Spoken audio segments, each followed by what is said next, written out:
Jeff, do you love the fall colors? Are you a pumpkin spice guy? Well, I'm a pumpkin seed guy. I'm not so much into the pumpkin spice. Oh, you're not drinking your pumpkin spice beverages and Uh, getting all warm and fuzzy. I do like a cappuccino, but since cinnamon is the main ingredient of pumpkin spice, I guess I'm a pumpkin spice guy. But I'm more of just the cinnamon in my frothy cappuccino milk. Can you be a manly podcast guy and still embrace the pumpkin spice ethos, Jeff? I guess I don't know. You're not going to be the arbiter of manliness vis-a-vis pumpkin spice. Yeah, not via pumpkin spice. That's not a battle I'm willing to fight, at least at this moment in time. But I will say, I bought extra pumpkins because Oh. I love homemade pumpkin seeds. The ones you buy in the store are terrible. Oh, and so So you're chopping up your pumpkin, you're smashing pumpkins for the seeds. for the seeds, right? I will tell you right now, I just bought two more. I think we have five pumpkins. Oh, And it's all for the seeds. So I will harvest said seeds a day or two before Halloween, put the pumpkins out, and then I bake the seeds, and they're killer good. folks, this is the Right Next Door podcast. I'm Darren. He's Jeff. If you haven't already done so, please like, review, tell your friends. We're wanting to get the word out about our little endeavor here. What are we on now, Jeff? Show 17, 19, Yeah, 18? we're in the high teens, and I will say things are paying off because if you Google us, you can actually find us. Yeah, So that's important. thank you to everybody that has been doing the ratings because it is absolutely helping, and we appreciate that. Well, we got to talk about the fall stuff. We're very close to the witching hour. We're very close to Halloween, Jeff. And so we have Halloween-themed stories we want to share today on the Right Next Door podcast. Dirty deeds, triggered tirades, busybodies, and missing cats. They say tall fences make good neighbors, but bad neighbors make the Right Next Door podcast. It is what they refer to as spooky season. So I think we've talked about this before. Do you listen to any of the paranormal podcasts that are out there, or not really? Maybe I listen. Maybe they find their way into my brain in other... Because I will say there's a lot of them out there. Yeah. And they're the ones that I appreciate and really enjoy are the ones that are told, first person by the people that actually encountered them. Yeah. There's yeah. other ones where they read the stories, and that just isn't working for me. But the So do actual you have- interviews. You have stories, Jeff? Oh God, I've had I don't know if we've ever discussed this, but I've had enough weird stuff happen to me in my lifetime that. Well, you were saying, I saw you socially not too long ago, and you said that stuff did happen to you. It has, yeah. There was, well, I can tell you, just bizarre, quote unquote, haunted house kind of a story. So we moved into a new house. And it was an old house. It was built, early 1900s, and I think we're the third owners. I think third, maybe fourth owners at the most. And The third living owner. the third living. I want to make owners, sure yeah. we got to always clarify these days. And I had some work done on the chimney, so I'm out in the yard working on the yard, and the guy that's tuck pointing the chimney. He's up there for, a while, and he comes down and I said, how did everything go? And he's like, well, great. But he goes, why were you watching me? And I'm like, what? Oh. And he's like, well, I could see you watching me through the bricks. And I'm like, dude, Through the bricks? well, he was doing tug pointing. So he cut out the mortar and then could see through the chimney back into the attic. And apparently there was a pair of eyes looking at him. And I'm like, dude, I swear to God, I've been in the yard working this entire time. And nobody else was in the house. So I go, sure I don't have a raccoon or something. Did he ask you, you should have asked him, was I wearing glasses? What color was my shirt? Well, back then I think I was wearing contacts, so I wouldn't have had the glasses. Wouldn't have worked. I was a contact wearer. They could have been raccoon eyes, or it could have been the eyes of a presence. Of a prior. Well, and I will tell you that I had asked about the raccoon, and his response was it couldn't be a raccoon because you got both chimney stacks capped with, the covers were a raccoon or a squirrel. But before they were capped, Jeff, a raccoon could have died in that space, and the ghost of the raccoon, the ghostly remains of the raccoon, could have been haunting. It gets better than that. So that was the first. There's been a couple incidents. So that was the first in this house. The second one was on Thanksgiving. We were hosting Thanksgiving. But, now this is the thing to talk, before you get into that, it's like Halloween happens, and then 2 days later, no more ghostliness, no more spookiness. We're already in the holiday season. It's Thanksgiving. It's warm. It's fuzzy. No scariness. No supernatural stuff. It just kind of vanishes. It disappears from our consciousness, from our world. Is that what you're saying? I am not. What I'm saying is that all of this stuff, none of this stuff even happened around Halloween. Oh. So that's my point. So I know that this comes up during Halloween, but I've told this story before, and it was completely unrelated to Halloween. Yeah. So, and the chimney incident I'm describing happened in the middle of summer. I was like June or July that I was having the chimney work done. Well, that can't possibly happen. You can't have scariness when it's all nice outside and you're at the beach. They're not haunted bikinis on the sand of the beach. Apparently, the paranormal people do not care what season or what time of year it is. So anyway, so the chimney thing was the first thing. Then at Thanksgiving, we were hosting our very first Thanksgiving in the house, and I went down into the basement because we had a fridge down there. Oh, don't go into the basement. And it was warm and fuzzy. It was our first, we finally had the place together. It was like right out of a movie where you're like, everything is great. Yeah. So all of a sudden I hear glass break. And I'm like, what? What was that? I thought like a bottle of beer or something rolled out of the fridge. And so I'm looking around, looking for the glass. I walk about 20 feet to my left where there's a basement window. Yeah. And literally a pane on the interior of the window had imploded into the basement. So there was no damage to the exterior storm window. Yeah. And there were 3 panes to the interior portion of the window, and one of those panes imploded inward into the basement. I don't know what that was all about.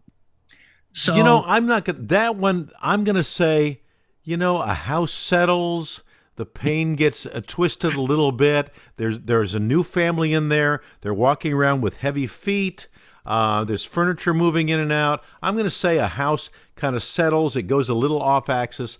I'm a flinty-hearted disbeliever, Jeff. So I'm just saying it was weird. The house had been settling for 95 plus years, and it was just odd that took place at the moment I was at the refrigerator in the basement. That's all. I feel this way in all areas of life. Never settle. Never settle. Never settle. All right. Then there was another instance. Oh, wait, there's more. There's more. That's what I'm saying. This is not just a one-off. Oh, man. And then, so my daughter had like kind of those, I don't know how you describe them. I'm just going to, they were like the hippie beads that you would hang in the doorway from the 60s, the kids, 70s, 70s, whatever that was.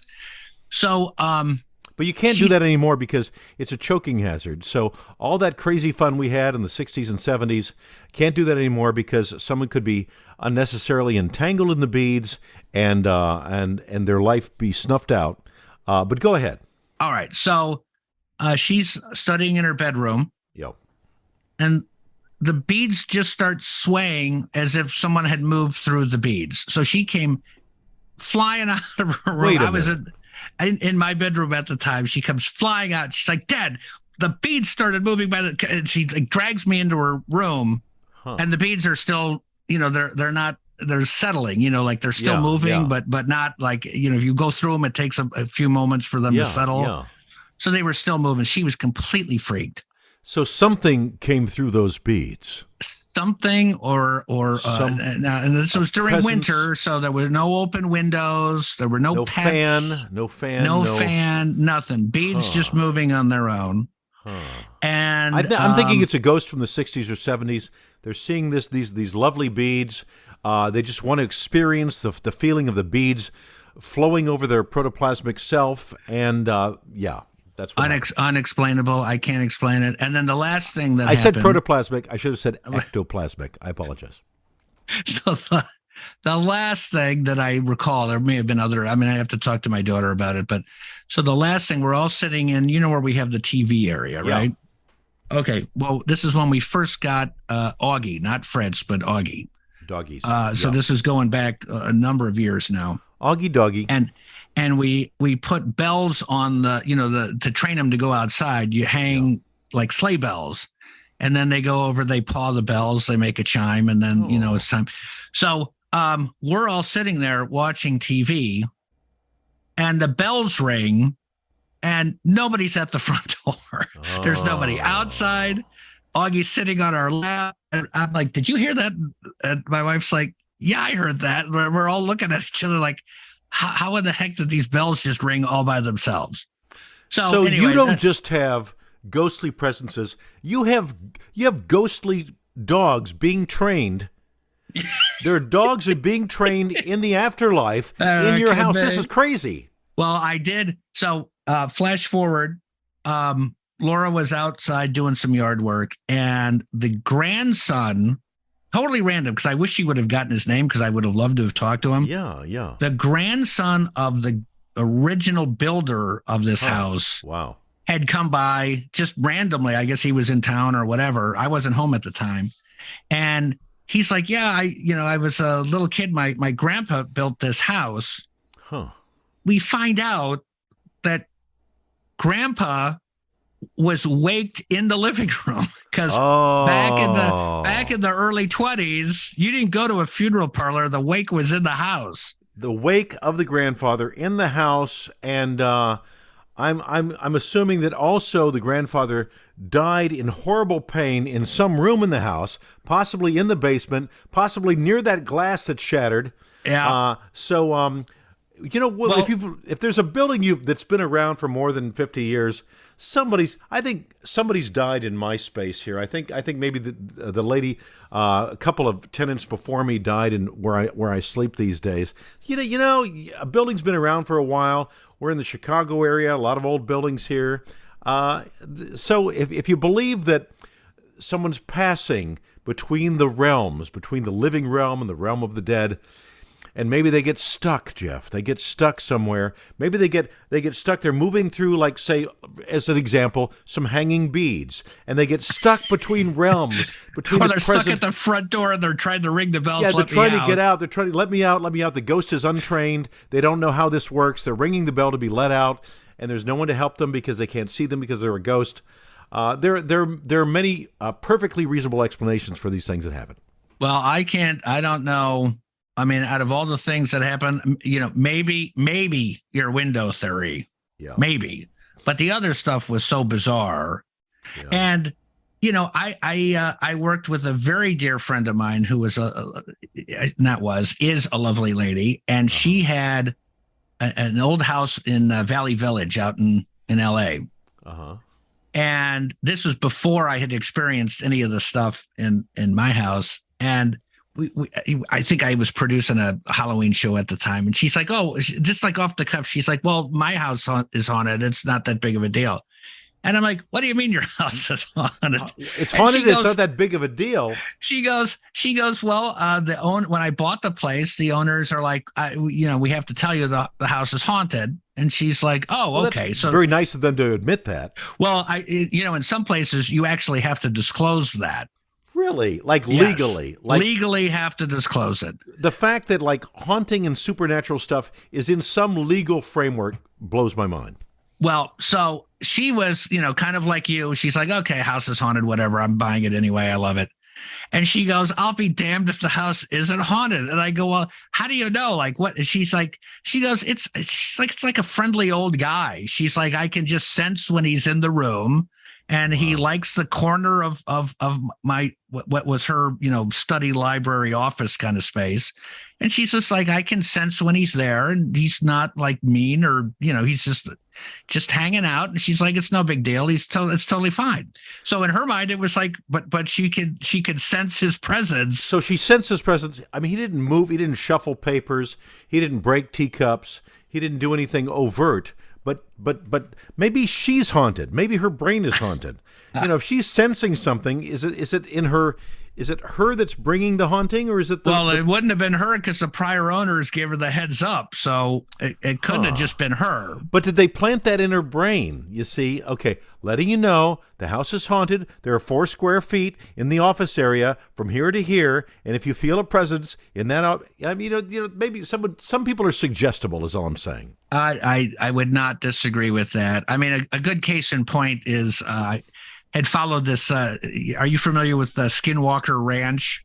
No. That whole thing. So there's allegedly one of the most haunted places in America is this Skinwalker Ranch. And I think it's in Utah, if memory serves. And it's like crazy stuff is supposed to happen there. And I won't bore you with all the details. If anybody listening is interested and they don't know Skinwalker Ranch, there's all kinds of stuff on it. And I watched the Netflix, I think it was Netflix, did a documentary on it. And it was the most pathetic. The problem with these shows is that you can't force something to happen, right? So, I kid you not, I actually produced or pitched a show called Psychic Detective way back when, probably early 90s. Wow. And that was after I met Dorothy Allison, God rest her soul. I did a show with Dorothy Allison. Now, has she come back? Has she haunted your space? Have you felt the ghostly presence of Dorothy Allison? And you look in the mirror and you say 3 times, I feel the presence of Dorothy Allison. That's a great haunty name. Dorothy. Nope. Let me tell you the story too much, Mr. Okay. Naysayer. So I'm just gonna go not even out on a limb here and say 99.9% of quote unquote psychics are just completely con artists. Of course they are. Now there is the 0.1% that are real, that are unexplainable.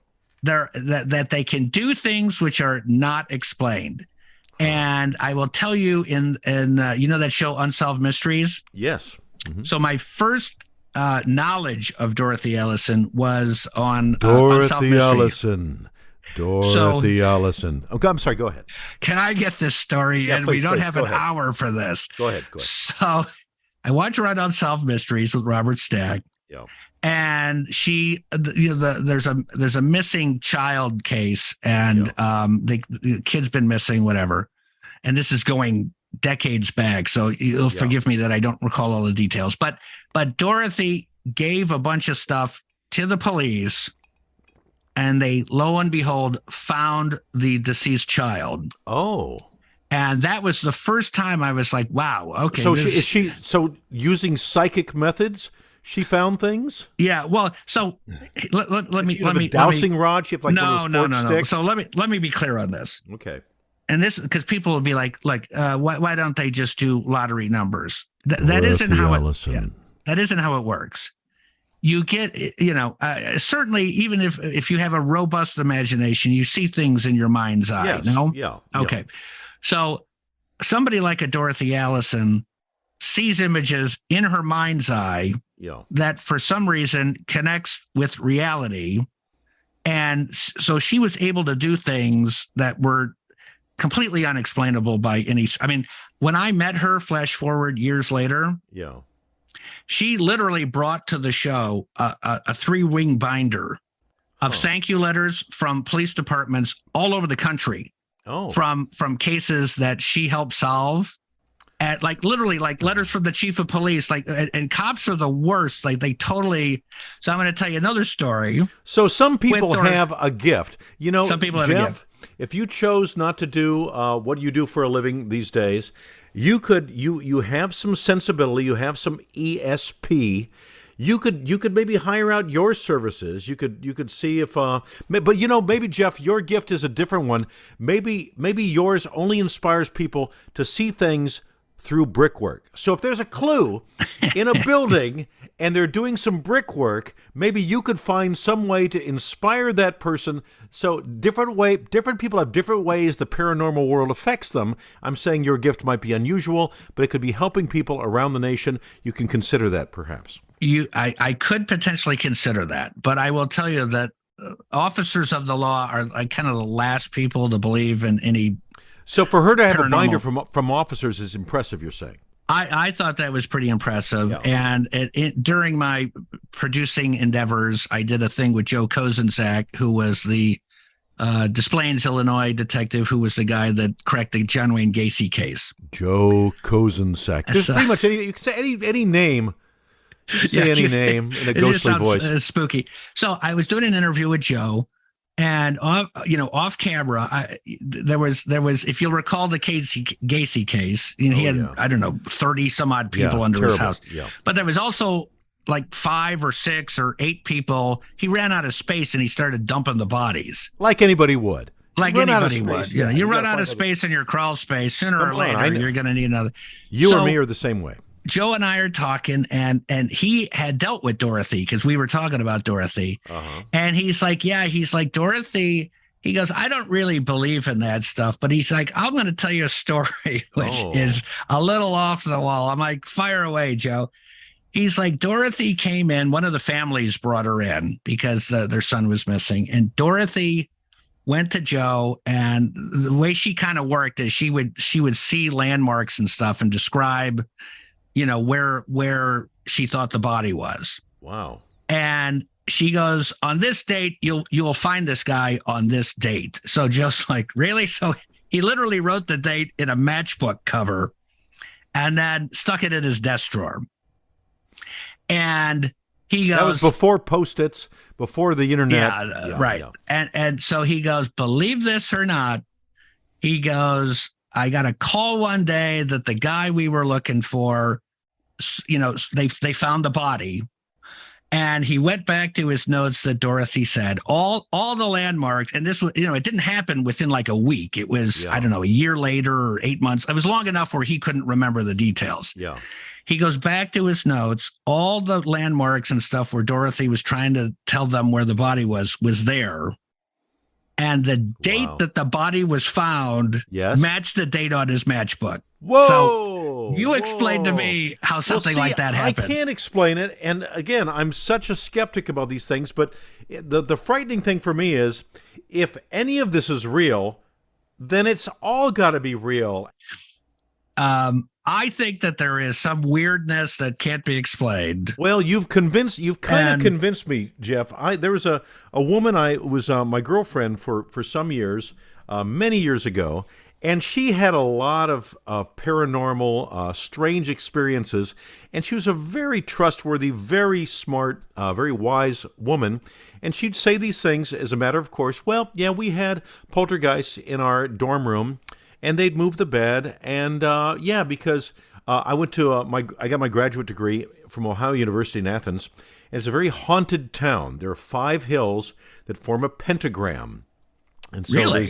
Athens, Ohio, very haunted town. And she said, and our dorm building was built on the site of this, maybe an Indian burial ground or something like that, or a site of where there was some troops marching or something, but there were people that would move things in their room, and her roommate corroborated this, and I had to believe Martha Jo when she said these things. I mean, so it's hard to push it all away, Jeff. Yeah, well, I think it just boils down to kind of like the whole alien thing. Unless you actually saw something. Now, I'm not a big believer in the whole alien thing, although I think it would be unwise to assume we're the only intelligent creatures in the vast galaxy. I think we might be the only intelligent podcast in the vast galaxy of podcasts, Jeff. I think we can make certain assumptions, make certain wild suppositions like that. Yeah, so I don't know. So I mean, do I think people are being abducted by aliens? No, not really. But that doesn't mean that I don't believe that potentially there's another set of individuals out there somewhere. They're probably not being abducted. I'm saying they are being probed. I think they are being anally probed. I think that's yes. That is a given. I mean, The anal, you walk down. There's an aisle at Walgreens. Have you been anally probed? Here's some cream, some salve. That happens on a pretty regular basis. We're like frogs in biology class. Is that what? The aliens are always checking the inside of humans on Earth, and they've got to look. They've got to use the opening they have access to. Yeah. And the aliens, circling back to the Skinwalker Ranch thing, I watched that Netflix. I believe it's Netflix documentary, and I'm like, this is the biggest bunch of hooey I have ever heard. But is it a bunch of hooey, or are we loading hooey? Is it a load of hooey? It was a bunch, load, bushel, and a peck of hooey. I don't know. It was just so forced. That I was like, okay, even if something did happen here, this entire documentary completely discredited all the other stuff I had read and heard about Skinwalker Ranch, because the documentary was just so blatantly trying to force. Well, you've edited audio and video, as have I. Anything, you can make anything look like anything, and then you use a voice like mine to sell it. Well, were they there for the first time, or was there a presence before? After the commercial break, we'll find out. Right. You just sell it the right way. You can sell anything. Right. No, I know, but I'm just saying, the Dorothy Allisons of the world. I'm convinced that Allison. Dorothy, she was able to deliver on what she said she could deliver on.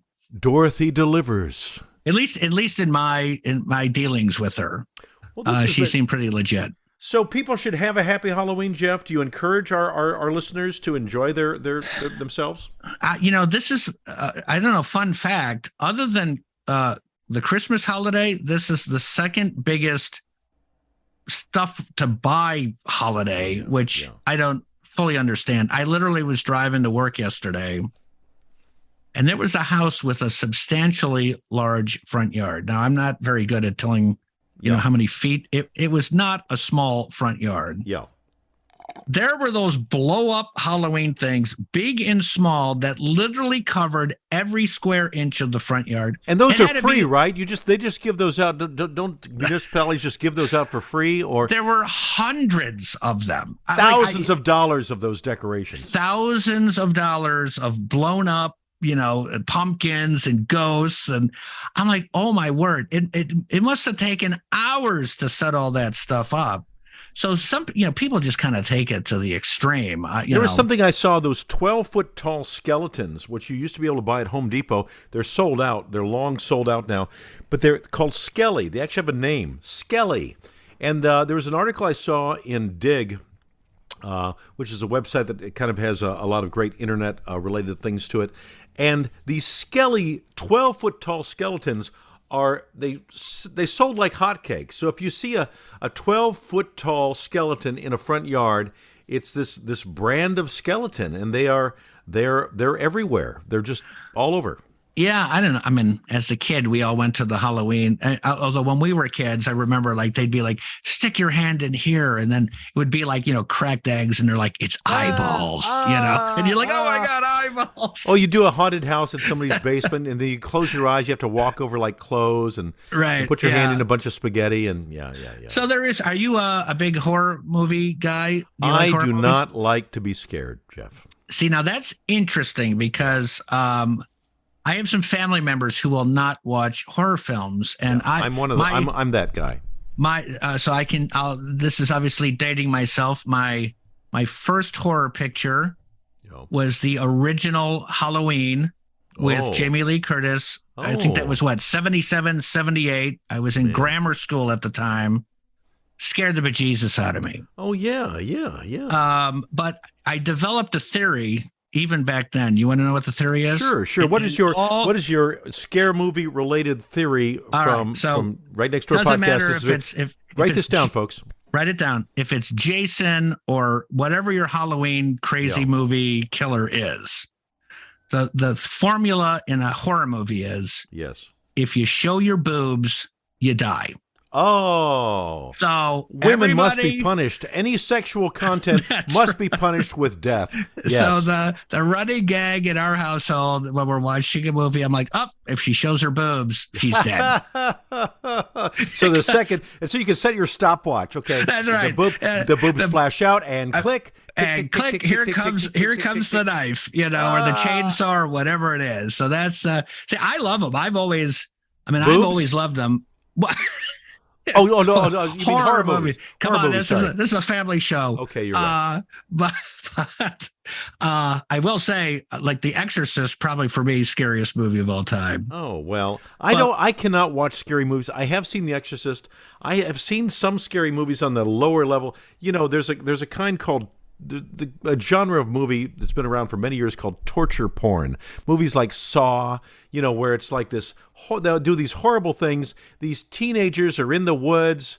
They're out and something they do something bad. Maybe they're making out. Maybe they flash their boobs or sexual innuendo, and of course they must die. And there's some madman out there, and he's not just going to kill them. You have to torture them first. You have to do terrible things with saws and knives and I don't know, bee stings and stinging nettles and whatever. I watched I know there's a bunch of different Saw movies out there. I think I saw the first one. To me, that Saw 4. Yeah, Saw to me is not a horror movie. That torture porn. Yeah, it's just like it's a torture movie. It's not, to me that isn't a horror movie. The Halloweens, the Friday the 13th, the Nightmare on Elm Street, those are horror movies. Yeah. The Saw movies, like everything else in life, somebody's got to amp it up to the next thing. Yeah. And those are not scary. They're just kind of repulsively violent. They're not. Yeah. You don't get scared from that. You're just like, oh my God, really? This is enough. So So I would say that I am a fan of the horror movies. Although I will say we just watched. They're still making Halloween movies in the year 2022 with Jamie Lee Curtis. Yeah. Well, this is supposed to be the last one, right? Yeah. I think this is supposed to be. They say it's the last one. It's like a soap opera star dying. They're never really dead. They just come back in a different. Yeah. So I watched this one with my daughter, and who's the guy from Pretty in Pink that played the dorky guy, Anthony Michael Hall. Yeah. Is that his name? Yeah. So he's in this picture, and like you and I, he's all grown up now. So I had to do a double take on him. I'm like, I think that's Anthony Michael Hall. And sure enough, it was. And but it was so like. I forgot the name of the Halloween. Michael Myers. Oh yeah. I mean, they have shot this. So in this last movie, forget about all the stuff that's happened to this guy in all the prior movies. He was stabbed about 4 times. Yeah. He was shot about 4 times. He was burned alive, and he still keeps coming back. I'm like, okay, he just keeps coming. You just can't get rid of this guy. It's like you put him in a guillotine and dismember him. A la Saw, because otherwise he's just going to keep coming back. You got to scatter him to the 4 winds, and yet he still takes a licking and keeps on ticking. There's an old reference for you. That's Timex, yeah. Timex. I still have a Timex. That's from folks. That's from like the 50s or 60s. No, it's not. That's from the 70s, I think, isn't it? Oh well, we can find that out. We'll find that out. I literally have an old late 60s, early 70s Timex, and it's still ticking. No service. Well, this has been an astounding discussion, Jeff. I'm frightened. You frightened me with the fact that you have had experiences. Dorothy Allison, she's still out there. She's from what you say, she is actually deceased, but with her powers, with her ESP gifts, I'm sure that in some dimension she's contributing, she's sending signals, she's still helping law enforcement to this day.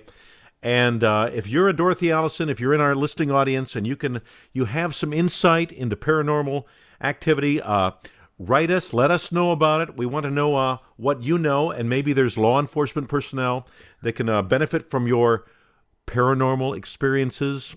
and yeah, or if you live in a haunted house, tell us about that. So let us know about your haunted house. Yes, convince Darren that possibly there is some truth to this. I don't think you can. If you think you can convince me that this stuff is real, do your best. That's why I don't understand how you could be scared by a horror movie if you don't think it's real. How could you be scared by a horror movie? Because it's all based on that fundamental fear. Well, I mean, but horror movies, these things are edited. There are jump scares. There's ugly things that are draped in front of you. You know. Oh boy. Yeah. Well, if it makes you better to think that, then okay.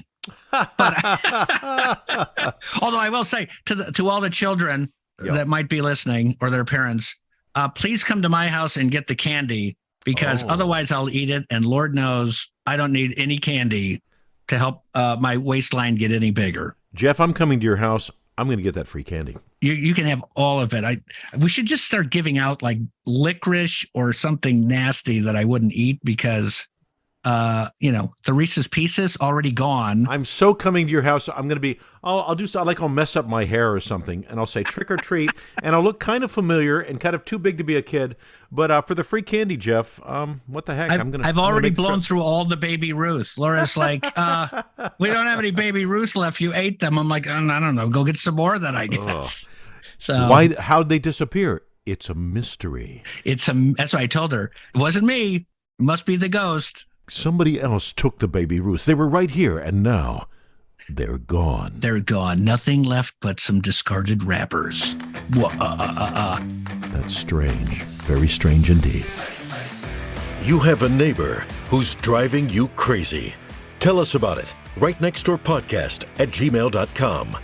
The Right Next Door Podcast is an unscripted production of Eversharp Media, which takes a satirical look at local news coverage and social media.